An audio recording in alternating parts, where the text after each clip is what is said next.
Aujourd'hui, les ordinateurs, les tablettes et les smartphones sont omniprésents, et en particulier dans un incubateur d'entreprises innovantes comme celui-ci.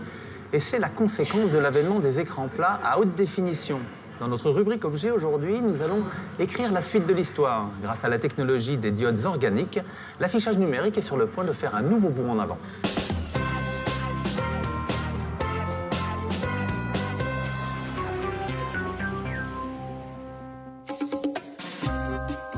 Les écrans nouvelle génération seront plus fins, plus lumineux, plus contrastés et même souples grâce à des millions de points lumineux d'une toute nouvelle technologie, les diodes organiques, autrement appelées OLED. Dans le design, l'automobile ou l'éclairage, l'OLED ouvre de nouvelles perspectives éblouissantes. Sa souplesse permet d'imaginer dans le futur des carrosseries lumineuses ou bien même une télé qu'on pliera comme une feuille de papier. Si cela ressemble à de la science-fiction, beaucoup d'objets n'en sont qu'au stade de prototype. Et pourtant, certaines applications existent déjà. Le monde de la télévision a déjà succombé aux OLED. Quand les gens achètent une télévision, le premier choix, c'est la qualité d'image. L'OLED permet d'avoir une qualité d'image inégalée aujourd'hui par rapport à d'autres technologies. Avec les anciennes technologies, l'écran était constitué de pixels ou points lumineux éclairés par rétroéclairage. Les télés OLED, elles, ont des pixels qui produisent leur propre lumière, ce qui permet des nuances de couleurs infinies. Et ce n'est pas le seul avantage. La technologie permet d'avoir des écrans qui sont concaves, ce qui permet d'avoir une meilleure immersion dans l'image, ce qu'on ne pouvait pas faire avant avec de la technologie LCD ou plasma, où tout est encastré dans 2 dalles de verre, et le verre, par principe, n'est pas très souple. La technologie OLED s'applique aussi aux smartphones, ce qui permet de rendre leurs écrans moins fragiles. Cependant, cette innovation a un coût. Par exemple, pour une télé OLED grand modèle, il faut compter autour de 7 000 €. Mais les prix vont être divisés par 2 d'ici la fin de l'année et devraient continuer de baisser. Alors comment fonctionne cette technologie du futur et comment va-t-elle révolutionner nos usages ? Pour le savoir, direction Bordeaux, où se trouve l'un des laboratoires les plus pointus d'Europe dans ce domaine. Il est dirigé par le professeur Hadzi Ioannou. D'origine grecque, il a travaillé dans les meilleurs laboratoires du monde pour mettre au point l'OLED. Ici, on travaille avec des matériaux essentiellement de provenance organique.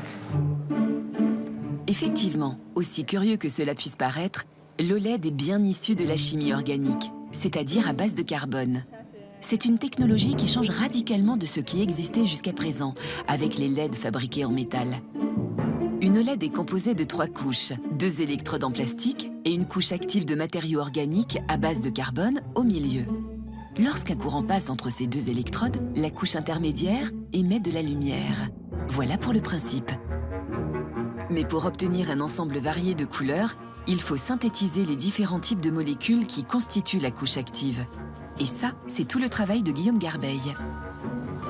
Donc là, nous allons faire la première vérification qui se fait en fin de synthèse. Il s'agit de regarder la couleur qu'ont nos composés. Donc, afin de masquer les lumières parasites, on va utiliser cette boîte. Et donc là, on va pouvoir voir directement leur couleur.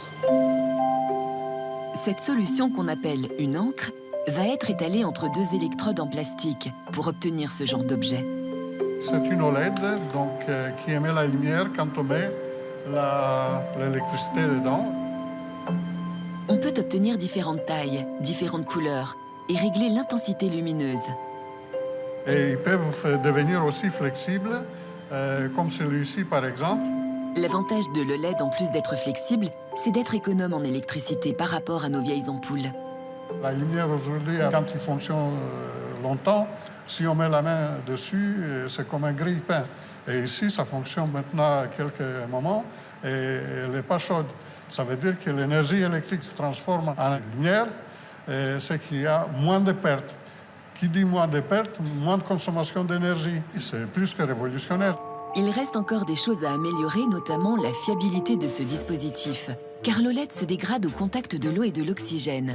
La science en laboratoire maîtrise la fabrication de l'OLED à petite échelle. Et le grand défi, c'est le passage à l'industrialisation. En France, une seule entreprise y est parvenue. Et elle se trouve à Toulon.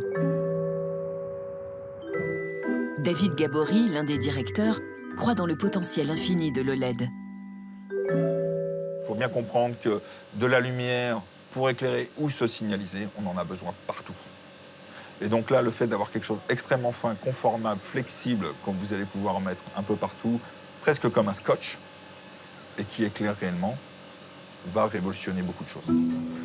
Produire des OLED est très contraignant et pose de nombreux défis.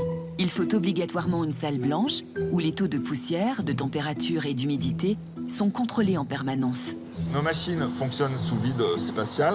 On a des matériaux qui sont hyper oxydables. Cette matière ne doit absolument pas voir l'oxygène. Donc c'est pour ça qu'on est sous vide spatial et sous azote. Créer du vide spatial est une prouesse technologique. Dans le vide spatial, il n'y a aucune matière, ce qui permet d'éviter tout grain de poussière pouvant abîmer l'OLED. Mais cette technologie de pointe coûte cher. Le prix est induit par l'outillage qu'on est obligé de mettre en place pour produire cette OLED, la machine que vous voyez ici, qui est une machine extrêmement chère, entre 10 et 40 millions. La start-up lancée il y a 7 ans n'est pas encore bénéficiaire, mais l'avenir est prometteur. Il faut forcément travailler avec énormément de passion. Vu l'énergie que vous êtes obligé d'y amener, on est sur des choses qui sont innovantes, où on a l'impression qu'il y a tout un monde à découvrir. Les applications immédiates les plus simples sont dans le monde du design haut de gamme. Ce lustre à base d'OLED est installé dans un cabinet de notaire parisien. Ce qu'il faut comprendre d'abord, c'est la différence structurelle entre les sources d'éclairage classique et l'OLED. La source d'éclairage classique, ça a toujours été un point lumineux très éblouissant et qui dégage beaucoup de chaleur. Aujourd'hui, l'OLED, c'est le contraire. C'est une lumière qui n'éblouit pas, qu'on peut regarder en face.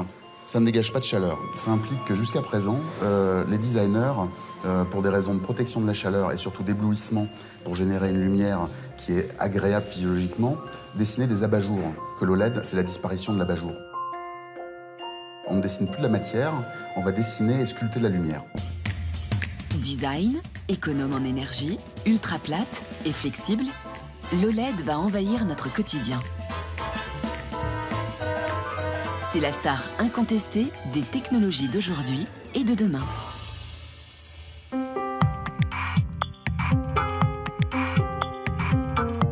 La technologie que l'on vient de voir dans le documentaire vous paraît peut-être un peu futuriste. Pourtant, sachez que les écrans tactiles, souples et fins comme une feuille de papier, arrivent bientôt sur le marché et c'est notre bref du web. Ultra flexible et ultra fin, voici ce que pourraient être nos futurs smartphones. Les géants européens et coréens de l'électronique rivalisent d'imagination pour inventer l'avenir de nos écrans. Brian Berkeley, le vice-président de Samsung, avait ainsi créé l'événement en janvier 2013 en exhibant le prototype d'un écran totalement souple qu'il avait sorti de son portefeuille. Avant Samsung, Philips, LG et Sony avaient présenté des prototypes similaires, comme cet écran de télévision totalement flexible. Cette technologie a également inspiré à Intel une feuille tactile qui permet de lire ou de partager en un seul geste plusieurs documents. Ces produits sont encore au stade de la recherche, mais ils pourraient très vite envahir notre quotidien.